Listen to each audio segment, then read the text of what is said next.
Okay, so let's start class. Today we are doing the Bronze Age collapse. So let's review where we are in history, okay? So remember, the four early civilizations are Egypt, Mesopotamia, Indus Valley, and of course, China. And as we discussed, the reason why they are the first four major civilizations is that they have major rivers that allow them to develop agriculture as well as trade overseas. And as we discussed, what will happen is that they will have a major city, and this major city will have colonies along the major river, okay? So in Egypt, it's the Nile. In Mesopotamia, it is the Euphrates and the Tigris, and the first city is Uruk. China, it's the Yellow River, right? So Indus Valley is the Indus Valley, is the Indus River, and now these different city-states will go to war in order to control trade routes, and this leads to a time of major innovation in human history. At the same time, because of these wars, they need better and better equipment. And so eventually they will develop bronze. Okay, bronze. Bronze, as you know, is an alloy of tin and copper. So you need both in order to create bronze, which is the strongest metal. It's ideal for shields, for armor, and for swords. And whoever has more bronze weaponry will win any war. The problem, though, is that tin, it's actually hard to mine and to discover and to excavate and to manufacture. In fact, tin deposits are scattered all around the world, okay? So this is tin over here, over here, over here, and over here, over here, okay? They're everywhere, basically, but it's not concentrated. Therefore, you must now build more trade routes in order to access tin, okay? So what's going to happen now is that more trade routes will develop in order to access tin. And the major points, the major trade routes will become cities themselves, okay? All right? And now this world is globalized in order to facilitate warfare. Now, what's interesting is the Indus Valley itself, it's not like Egypt, Mesopotamia, and China. It is not engaged in warfare.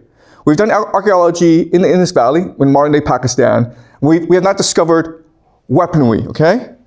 We've discovered bronze, but we have not discovered weaponry. In fact, we believe that Indus Valley, it is a peaceful, egalitarian, and artistic civilization. But it's still brought into this global system.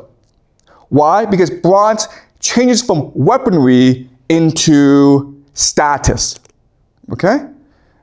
Meaning people use it for pottery, for jewelry.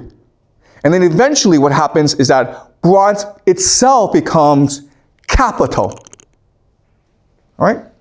Now, what we also know is that this world is heavily globalized. There's a lot of trading, and this world is complete, meaning it touches every corner of the world.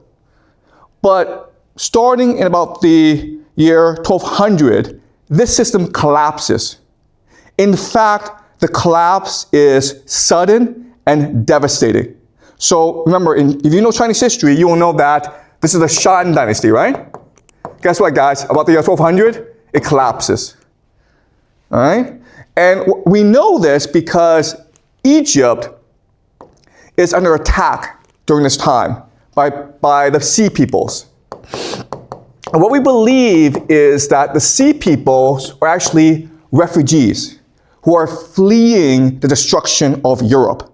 And what we believe is that there's a perfect storm engulfing this world at this time. Okay? So this perfect storm includes climate change. Climate change leads to drought, which leads to famine, which leads to a migration crisis. What's going to happen is that the Sea peoples are going to come in from the north, and they are going to wipe out existing civilizations, including Mycenaean Greece and the Hittite Empire, okay? The Hittite Empire, which is in Anatolia, which is in modern-day Turkey. Why Mycenaean Greece and the Hittite Empire are important is we believe they are the two major antagonists in the Trojan War. You may have heard of the Trojan War. Well, guess where? Guess what? Troy is here, okay? So Troy is in the center of global trade, and that's why people fight over the location of the city. So the Mycenaean Greece is being destroyed, the Hittite Empire is being destroyed, and Egypt is being under attack. Egypt will survive the invasions of the Sea Peoples, but after the invasions, Egypt will be exhausted and it will lose its global power status, okay? Indus Valley will be itself overwhelmed because of refugees fleeing in from the steppes, okay? Mesopotamia, and it's very interesting about Mesopotamia, but it's actually the most resilient of all the four major civilizations. And the reason why is Mesopotamia, throughout its history, is constantly at war, okay? So Egypt is protected by natural geography, by the desert, the Sahara Desert, and then by the Red Sea, okay? So Egypt has natural boundaries. China also has natural boundaries. But Mesopotamia does not. It's a flat land. So it's very easy for the mountain people to come invade, and it's very easy for outsiders to come and build new empires. In fact, throughout Mesopotamian history, there have been three major empires: the Akkadian Empire, the Babylonian Empire, and the Assyrian Empire. And it goes back and forth. And these empires are not, they don't really last that long, maybe a couple hundred years at most, because this area is so competitive. But because it's so competitive, it's actually much more resilient than the other areas, okay? All right, so again, the big question for us is, why would this world collapse like this all of a sudden? And it's really relevant for us to understand because many scholars have compared the Bronze Age world to our world, because our world is also one that is heavily globalized, and it seems like it's on the verge of collapse. So why is it that this sort of like globalized world, in which many countries are getting very wealthy, why do they collapse all of a sudden? Okay? And the argument I will make to you today is it has to do with the nature of capital. Okay? So what I will show you is that this is a proto-capitalistic system. And what we know about proto-capitalism is that it allows for rapid growth, but then it also allows for rapid collapse. Okay? So let's go over the idea of capital. What is capital? Okay, so capital has three major characteristics, okay? The first is that it is universal. Universal just means that everyone wants it. Everyone in the world believes it has value, okay? That's number one.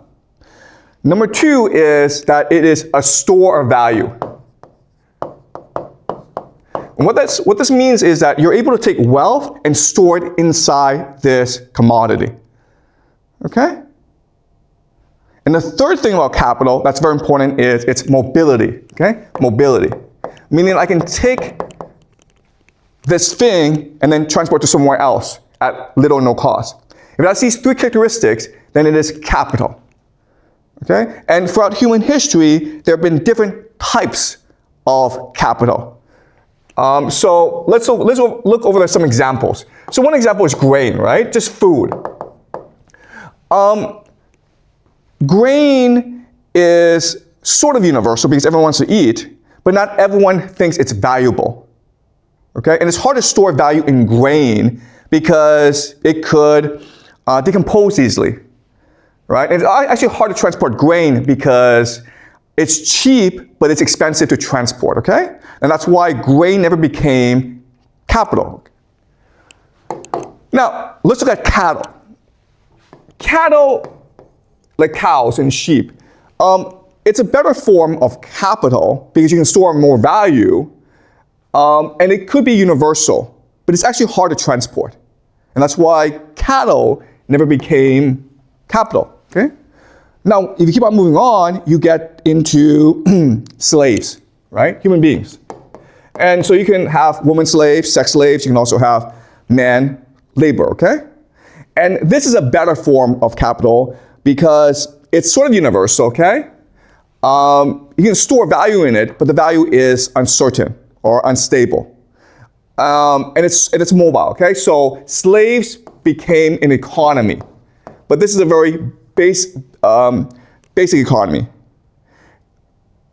Then you develop bronze, okay?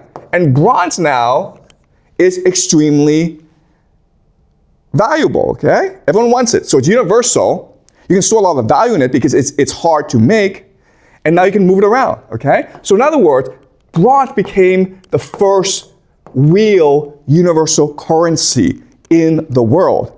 And this allowed for rapid globalization in the world. So think of the equivalent of bronze today is, of course, the US dollar, right? The US dollar is universal. Everyone wants it. It's a store of value, and it's mobile as well. And so it's a US dollar which allows for the rapid growth of capitalism around the world, okay? Now, let's discuss how capital works. All right, so what we know is that we humans are actually composed of two natures. We are composed of an altruistic nature, and we are composed of a utilitarian nature, okay? Altruistic just means that you care about human relationships. You want to be nice to people because you want to be their friends, they're part of your family, okay? Utilitarian just means that you don't care about others, you just care about the goal, the profit, money, power, okay? And we are composed of both sides. So think about when you go to a restaurant, right? If the meal is good, you pay a lot of money for it and you give the waitress a tip. When you go home to dinner and your mother is happy to see you, your mother cooks you a really nice meal and then you say, thank you, right? You don't want to do the opposite, right? Where you go to a restaurant and you're like, thank you, and then you leave. And you don't want to go to your mother's house and like say to your mother, hey, this meal was fantastic, here's $1,000 for you, okay? It would screw everything up, okay? So we have two different natures and we keep them separate. What capital does, that's very interesting, is that it moves us from the altruistic state into the utilitarian state. And at first, that's good. Why? Because when you're altruistic, you don't really want to do anything, okay? Because you don't want to offend other people. So there are lots of villages in the world, and they're static. Why? Because for them, what matters is not change, what matters is harmony. And these villages, it kind of sucks to be an outsider. It kind of sucks to stand out. In fact, there are some traditions in which if you're outspoken, if you are thoughtful, if you like to explore, if you're curious, they will kill you and make you a sacrifice to the gods because they see you as a threat to their social system. Okay, so an altruistic system, it doesn't like change. So if you don't do anything to it, it just stays the way it is. So when you bring capital, people now are more motivated to work hard. People are more motivated to innovate and to explore. So at first this is good, okay? Now you're expanding the system. And then you reach a point of its maximum growth. But then what happens is the scale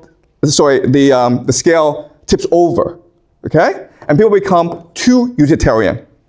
And when you become too utilitarian, you cheat.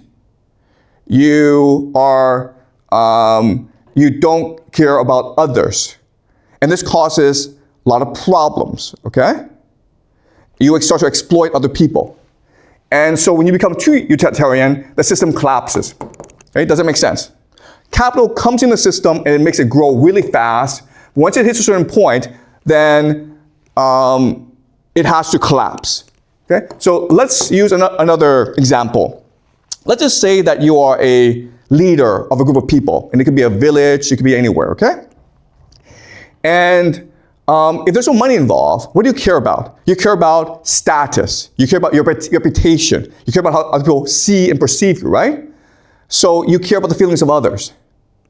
Once capital enters the equation, then the way that the leader sees you is different. The leader sees you as a commodity to be exploited.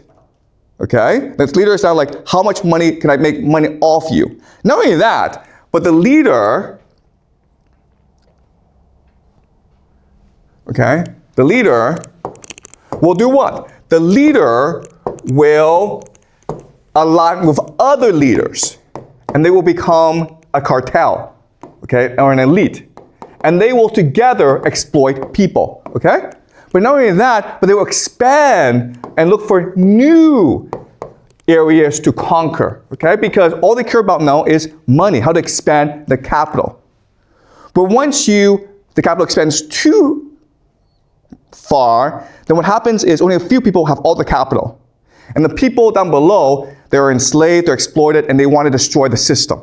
They become indifferent. If you force them, they will revolt against you. So the system must collapse. Okay? So